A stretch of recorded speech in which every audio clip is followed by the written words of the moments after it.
He thought dental hygiene was fun.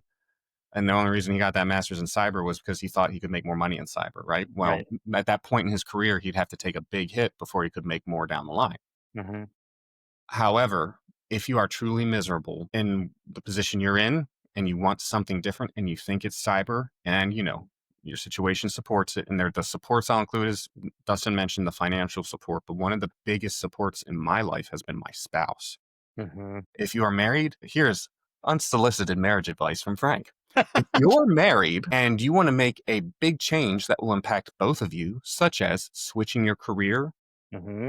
all career changes in a marriage, no matter who has it, impacts both people, whether it's money, whether it's time, whether it's availability, right? So make sure that not just that the finances are there, but that you have support from your spouse, if that's the case.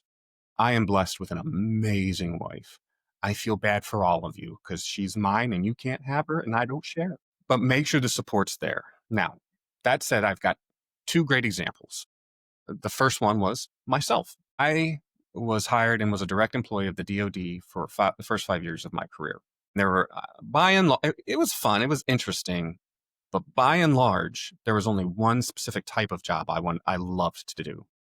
And as we mentioned in the past, that type of work was switched and it was designated not doable by direct employees of the Department of Defense. It had to be either contract or military. And I was like, I gained like 50 pounds. I was sad, all of that stuff. And I had an opportunity to present itself to leave and join a company that solely did what I love with a bunch of my friends. And Kat goes, do it, you'll just be happier. And so I did. Now, ironically, in that case, I actually took a pay increase, but that's not always the case, There you right? go. I had another student that I've taught who was a very established teacher, middle school teacher for almost 20 years. She was one of my best students I ever had.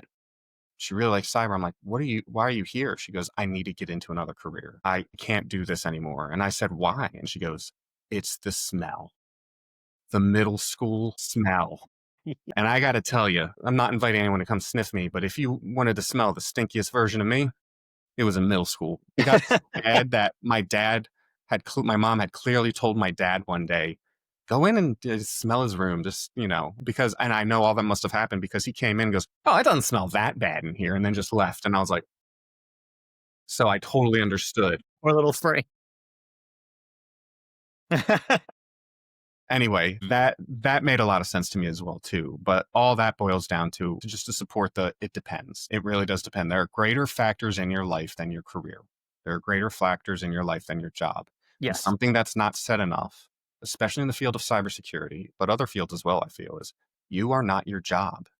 You are not what you do at this place for 8 hours a day that gives you the special food tokens so you can eat and not die. You are more than just what your job designation is. Okay. So anyway, Thank with you, that, everybody, for coming to Frank's TED Talk on humanity and I work-life guess, balance. I guess.